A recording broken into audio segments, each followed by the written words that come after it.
Okay, welcome to tonight's Tanya class.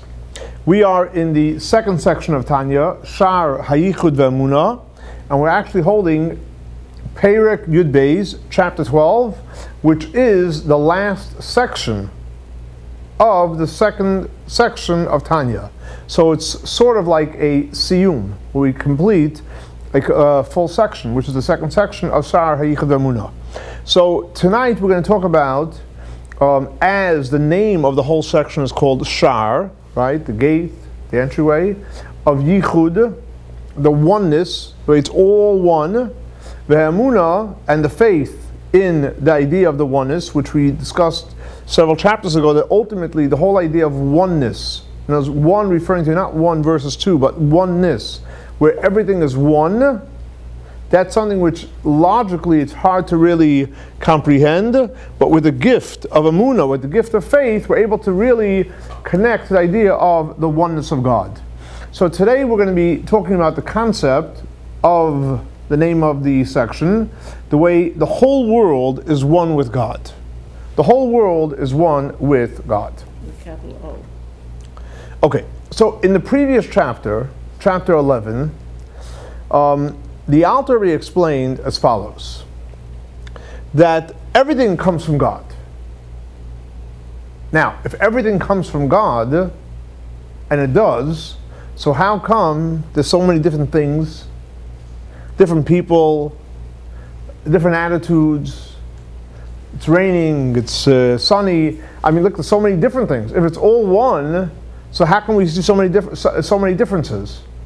So the Alter Rebbe explained at length that everything really comes from God, but then when it comes from God, the way God created the finite world was that everything goes through the Midot, the attributes of God. So for example, as we discussed, you have the attribute of Chesed, which is the first Midah, and from there comes a flow of energy of what? Of giving. Giving. Now, giving could be many things. Giving could be time, giving could be emotions, it's a flow of giving. Ava, love, is giving. Kindness is giving. And many, many things flow from the midah of chesed. Then you have the midah of gvura, the midah of restraint, discipline, structure, obedience, fear, awe, trepidation, etc. All comes the byproduct of that midah.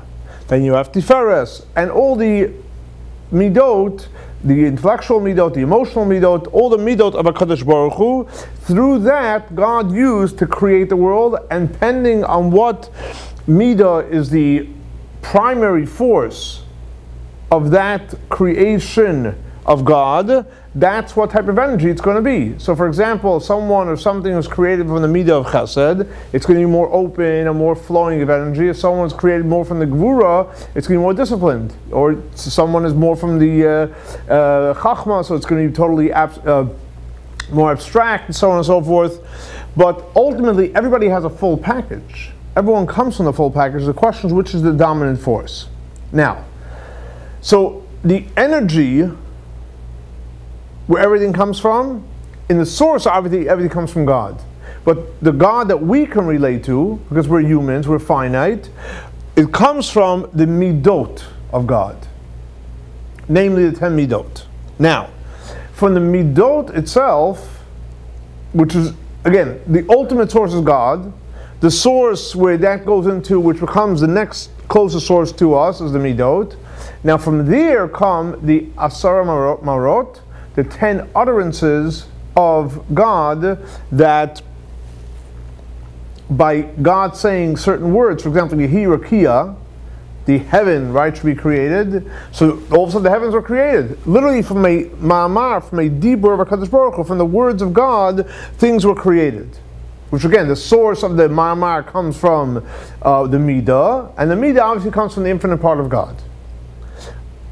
And again, go through the whole creation. Every time God said this should be, that should be, He used Dibur, and the Dibur is what created that aspect in the world.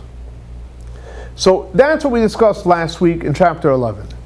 And this week the Alter Rebbe comes along and he asks a very simple question. What did we just say?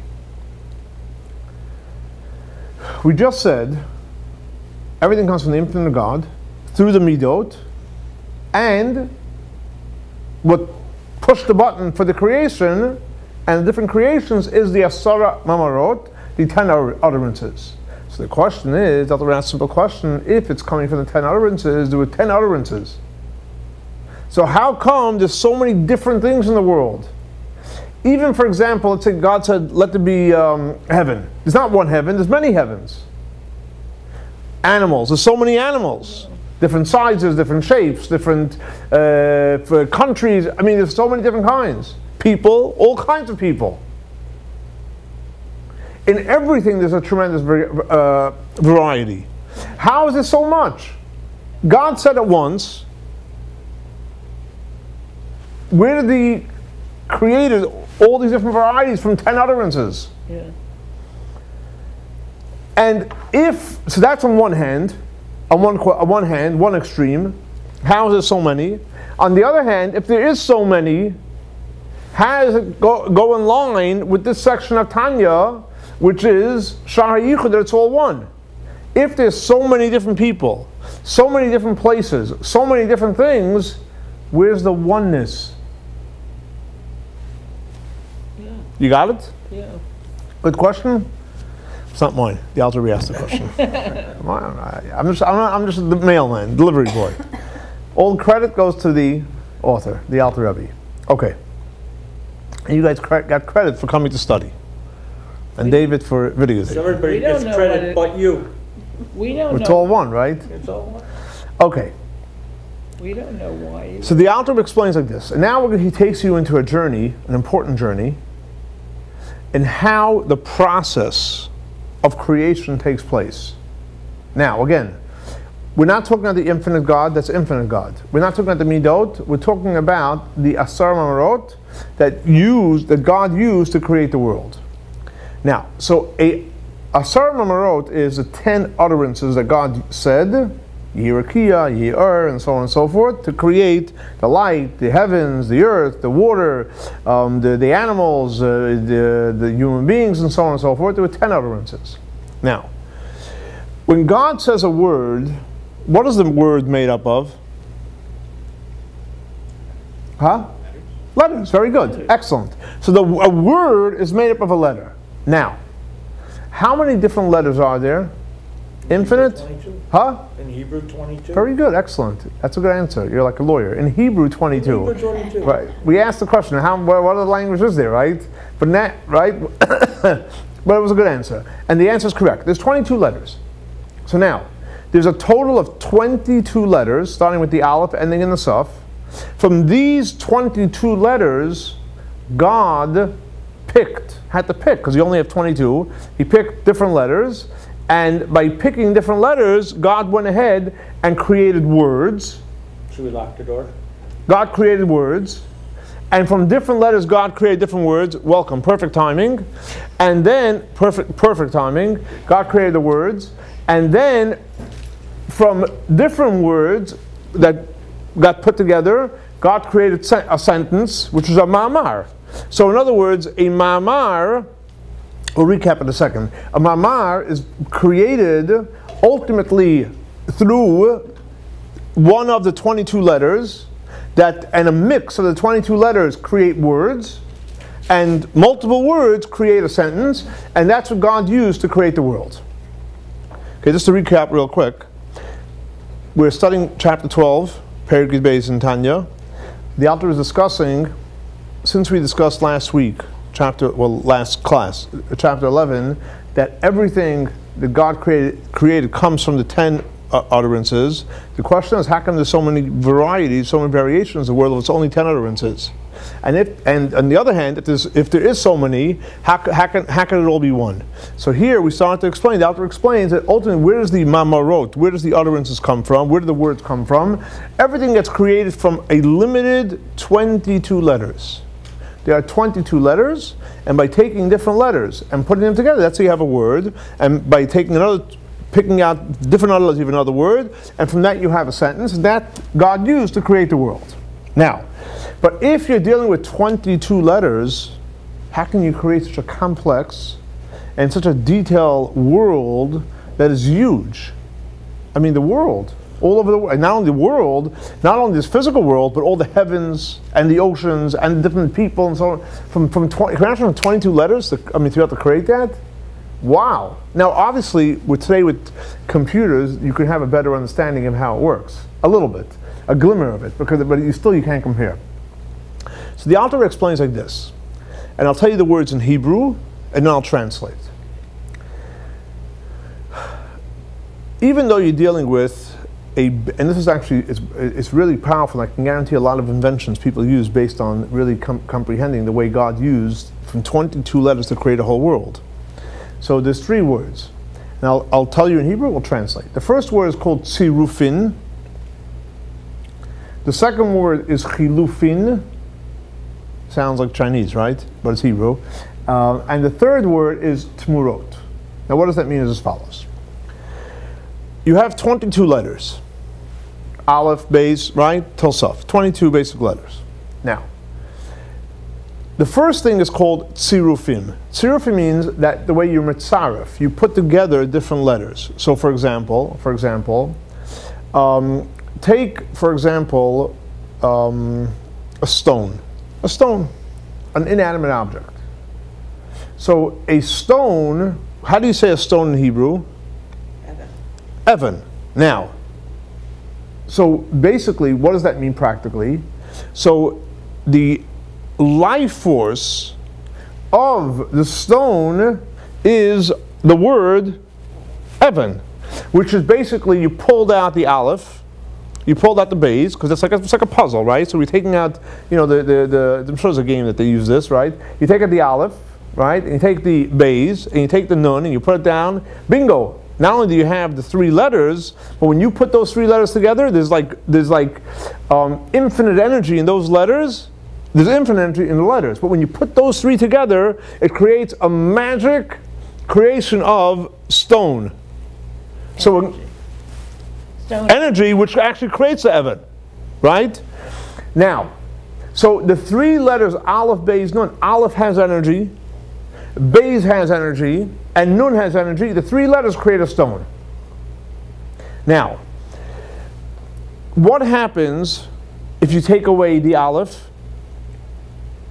There's no more energy now to create a stone. You have actually what? Beis and a Nun, which means what? Ben, a son.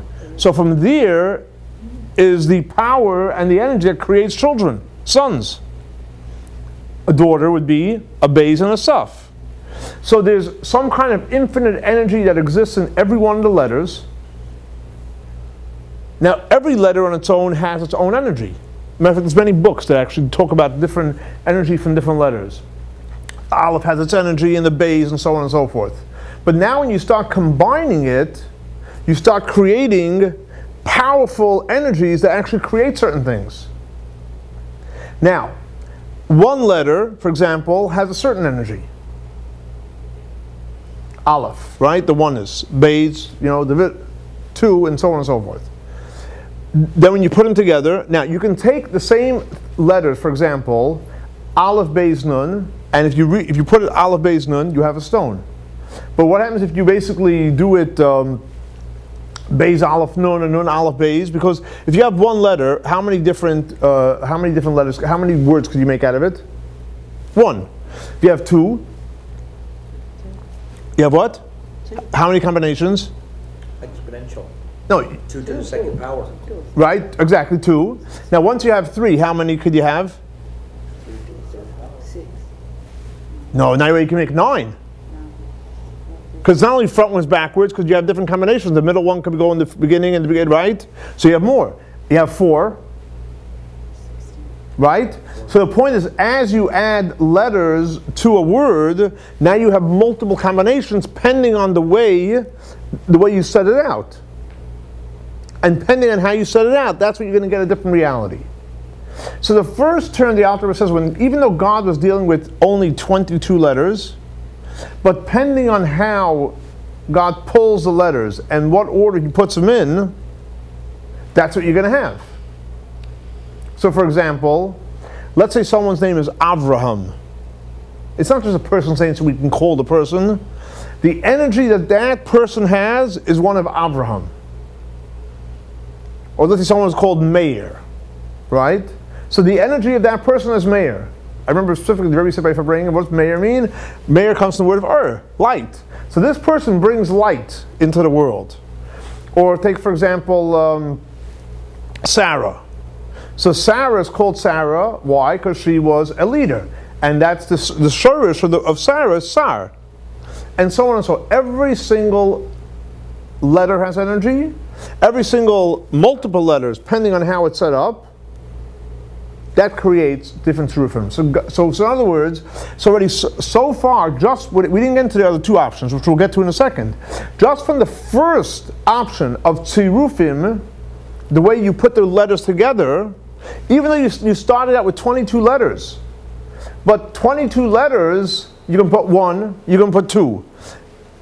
2 means Aleph and Beis, Aleph and Gimel, and so on, and there's multiple, and each one of those go both ways. Then you can have 3 letters, and the combinations, right? And then you can have 4, and so on and so forth. With every different amount of combinations, now you're creating so many different realities. Whether it's a human being, whether it's an animal, whether it's a thing, whether it's a place, and so on and so forth, everything has a name. And the name gives it the energy. So it's not like where you have something and you give it a name. What does the name have to do with the thing? There's no connection. And what does chair have to do with the chair? Or table have to do with? Doesn't know. You can call it something else too, but not in Hebrew. In Hebrew, the energy of kisei, chaf, right, samach aleph, makes that chair exist. Without that, it wouldn't be a chair. Without that name that God called for this specific animal, or obviously, or he used Adam to call the names, that's what brought out its life force. And if you see, actually, a lot of people, let's say, many people have certain people, 10 friends, they all have the same name, they're going to have a certain energy which is going to be the same. Obviously, everyone's unique and everyone's different, but there's a certain component that is very, very powerful in the actual person's name. Sometimes people actually change their names. They want to change the energy. And it's done. People do it. Yes?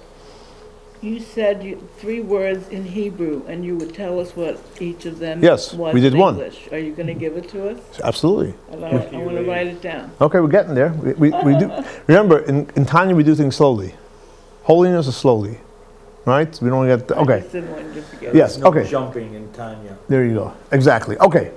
So again, the first thing is what? Tzirufin. The way you put together the letters, which comes first, and so on and so forth. Then there's something which is, we're not finished, now it gets more tricky. Then there's something which is called Chilufin. Chilufin would be translated as interchangeable. So there's certain rules about, I'll give you some examples of interchangeable. So for example, you had the first letter in the alphabet is what? An aleph. The last letter is what? A tuf. The second letter in the alphabet is what? A beis. The second to the last letter is what? A shin. So there's, based on that of first and last, second to last, third to last, there's a alphabet. I'm going to teach you now alphabet tonight, a whole new language, right? Called at. Aleph is the first, tuf is the last. You with me?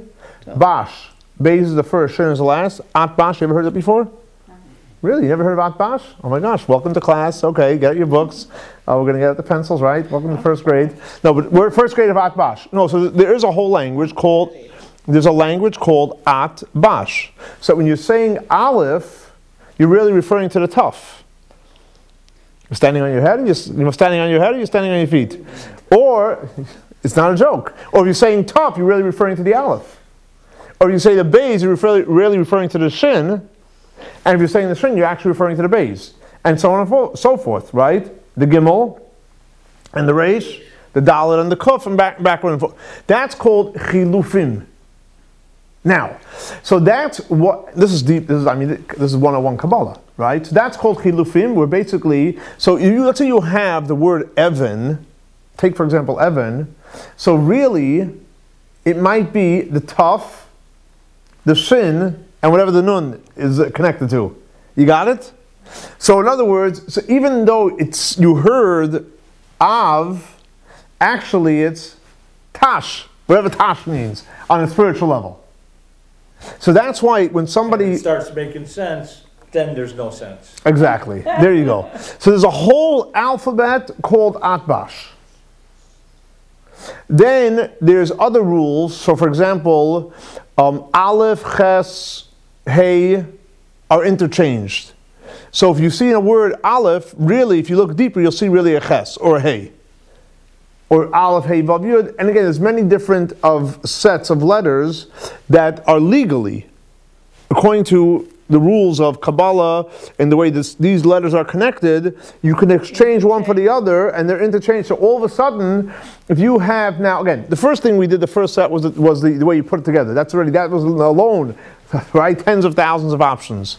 But then once you start adding the Atbash, right, now you just doubled. Whatever you did before, you just double that. And then you start interchanging of different letters. Guess what happens now? Oh my gosh. So it's like non-stop, different options of the same basic 22 letters that you started with. That's pretty deep. More importantly, how quantitatively, how many connections there are. Qualitatively now, what kind of connections you have. And that's why you have to always look, what? Beneath the surface. That's why there's the external look and the internal look. Maybe externally it looks like an Aleph, but maybe internally it's really a Saf. Maybe externally it looks like a Shin, but reality maybe it's a Beis. Right? Keeps you on your toes. It's the only class I know that the more lost I get, the more I feel I'm getting it. Very good, very good, very good. I'm completely Very good. confused. This is good. That's great, exactly, exactly. Okay, now, so if you think we're finished, you guys sitting or standing? Perfect timing. Are you guys sitting or standing? Okay, so we got the Tzirufin down. Well, not down. At least you know what it is. We got the Chilufin down. At least we know what that is. And now we're going to go over to something which is called Temurot. Temurot is as follows. Because again, you have to realize we're dealing with 22 letters. We're trying to get much more options with a limited amount of letters. So Temurot comes as follows. Every letter in the Hebrew alphabet has a numerical value. So Aleph is 1, right? Beis, is 2, and so on and so forth. Tuf is 400. So now, not only do you have the way you put and package them together, and the way they're interchanged, right? And you have to really hold your head. But now there's a numerical value, and based on the numerical value, the Mamarot, by the way, not a joke. It's not like, oh, okay, we count it up. No, because there's real depth and real power to that number that the letter's worth. So depending on the value, you will have total different insight into what the word means. I mean, it's really, really deep and very, very, very powerful based on, take for example, I'll give you a simple example, right? The Jewish people in the desert, and again, we can go on all night about this. There's many books if you can go into it yourself, but let's give you a simple example. The Jewish people in the desert, they had to eat, right? What did they eat? Manna, right? Now, why is it called man? And again, there's many, many reasons. Why is it called man? Why is it called, now the Torah gives a reason, so I'm going to give you a Temurah reason. Why is the man called man? What did I tell you again? So if you have the man, so it's made up of 2 letters, that would be Tzirufin. Took a mem and a num, bing, put it together, boom, you have man, right? Then you have maybe atbash, right? But we're talking right now about numerical. Take man. Mem is how much? 40. Nun is how much? 50. 40 and 50 together is how much? 90. Very good, 90. Okay, that's good. Now, which letter in the Hebrew alphabet is 90? Tzaddik. Tzaddik. Ah. So what does tzaddik mean? So it's a righteous person. Does a righteous person need to eat steak and sushi? Or is manna good for him? You got it? Yeah. I'm just giving you one example. There's so many examples. Matter of fact, every single word in the Torah has a numerical value. Every single verse in the Torah has a numerical value. Actually, a friend of mine published a book. It's out of print. It's hard to get it. And he went ahead and did the numerical value of every single verse in the Torah. So it's fascinating, because if you, let's say, for example, you have a certain number, a day of the week, a day of the month, a year, whatever it may be, and you want to know what's the spiritual energy for today's day. So he has his book, and you look up the number, it'll tell you exactly what the energy for that day is, or that number, and so on and so forth. You see what I'm trying to say? So it's pretty deep. It's deep stuff. And it's really, really powerful. Now, so let's go back to the point. So you see that every single letter, every single word, there's multiple tzirufin, the way it can be lined up. There's multiple Chilufin, the way, again, it's intertwined between the different ways of reading the letters, atbash, and so on and so forth, and also numerical value. Then you have something else like this. Take, for example, a letter in the Torah. Any one of the 22 letters. So every letter has a shape. How do you know what the letter looks like? An aleph looks right one way. You know, the yud on top, the yud on the bottom, the vav, the bet, then the gimel. Every letter, right? So the shape of the letter has a lot to do with its spiritual energy. Like, for example, the yud, right, resembles chachma. Hey resembles bina. Vav is the midot. The second hey is malchut. So even though it's the same letter, right, placed in one area, it's bina. One area, it's malchut. Take, for example, we all know about the Passover. What's the difference between chametz and matzah, right? So on one hand, in this world, chametz, I'm talking about on Passover, not now, not this week. But what happens on Passover with chametz? Could you eat chametz? Could you have even a speck? No! Matzah? Oh, right? If you take the two words, chametz and matzah, they both have a mem, they both have a tzaddik. The only difference is one has a ches and one has a hey. Now if you look at the difference between a letter of a ches and a letter of a hey, is there much of a difference? They're more or less the same shape, but there is one difference. The difference is that the ches is totally boxed in, there's only opening in the bottom, and the hay is also boxed, but it has a hole up to God. So chametz, where basically you don't see up God, the only thing you see down is really yourself, that's forbidden, that's arrogance. Versus matzah has the hay, which means you can see God, that's humility. And that's obviously permissible, and it's a mitzvah to eat matzah, and so on and so forth. But again, so you see, it's not just the 22 letters. And it's not just the way they're set out. And it's not just the way they're intertwined. And it's not just the numerical value, but it's also the shape of the letter that creates the energy that's in there. Now, let's go a step further. But you're seeing here how powerful it is, the words, the letters, the words, the way it's presented, and the depth of it. Here, the Alter Rebbe teaches us another very powerful idea in the idea of the words, and that is as follows. Every word, because we're living in a physical world, every word has a beginning, a middle, and end. Right? By definition.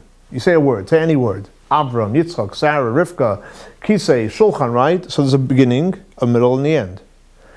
That means, what does it mean at the beginning? That means there's one letter that starts out the word. Depending what the word is. It could be anywhere from Aleph till Lasaf, right? There's always one letter that starts out the word. So the Alter Rebbe gives a Kabbalistic rule that the first letter of every word, that is a dominant force. A dominant force in that word. So for example, if it's, let's say it's Avraham, so even though it's a full name with 5 letters, and numerical values, and the way it's set up the letters and so on and so forth, what's the first letter? Aleph. Aleph is A, referring to God. Aleph is referring to Chesed and so on and so forth, and that's why Avraham had what? Chesed. On the other hand, you have different letters that resemble different strengths, and if that letter is going to be first in that word, that's going to be the energy that's going to go through the whole word. Now, So here the Alter Rebbe shows you the way, literally from 22 letters, you have so many different combinations. And here he goes a step further and he says like this. If you have a word that is clear, meaning it says it's coming straight from the 22 letters, without any, it's not like put together in crazy ways, and you're not doing numerical values, and you're not doing the atbash, it's straight clear. Then what happens is, when you have something that's clear, the energy is very, very high. But what happens when you start it starts getting coded, and when you don't necessarily see what you're getting, that's what creates different levels of revelation in the world. So if you have a direct word, you're going to see the direct godliness right there. But if it's intertwined and it's hidden, God's everywhere. But because it's hidden, you're going to think for a minute that this is really some physical table, and you're not going to see the godliness in the table. Why? Because it's not coming as a straight revelation from God. And that creates different levels of energy, starting from the lowest, would be Domem, the inanimate objects, Semeach, things that grow, things that chai, things that have a life force, and Medaber. So the greater the clarity is, you're going to have the level of Medaber, and the more of concealment you're going to have, at the end, you're going to have the level of Domem. But after all the concealments of, again, the way the letters are intertwined, and the way it's interchanged from different type of Hebrew alphabet that we learned tonight, right? The Atbash. Everyone learned the new alphabet tonight? The Atbash. And the Temurot. And the shapes of the letters. Ultimately, all the letters come from away from God. Everything goes back to the oneness of God. And therefore, ultimately, everything is part of the oneness of God. So in other words, to recap, in chapter 12, Perikid Beis of Shar, HaYichud, VaHaemunah, the Alter Rebbe is showing us that yes, on one hand, we have so many different people and things and places and animals, etc., etc. Why? Depending on the way the letters are intertwined and the way the letters are set up and the numerical value of the letters, etc., that create that reality. But ultimately, everything comes from where? Hi, welcome. But ultimately, everything comes from the one God in heaven. And that is basically, tonight we finish off the last chapter in Shar, HaYichud, which is really all about the oneness of God. And the reality is, listen, Baruch Hashem, it's all one God. Our job is to be able to pierce through the differences and to pierce through the concealment and to see that ultimately everything really comes from one God, and everything is really, really one, and when we see the one, we feel the one, and we experience the one, then we will be connected to the oneness of God and experience true joy and true happiness in life.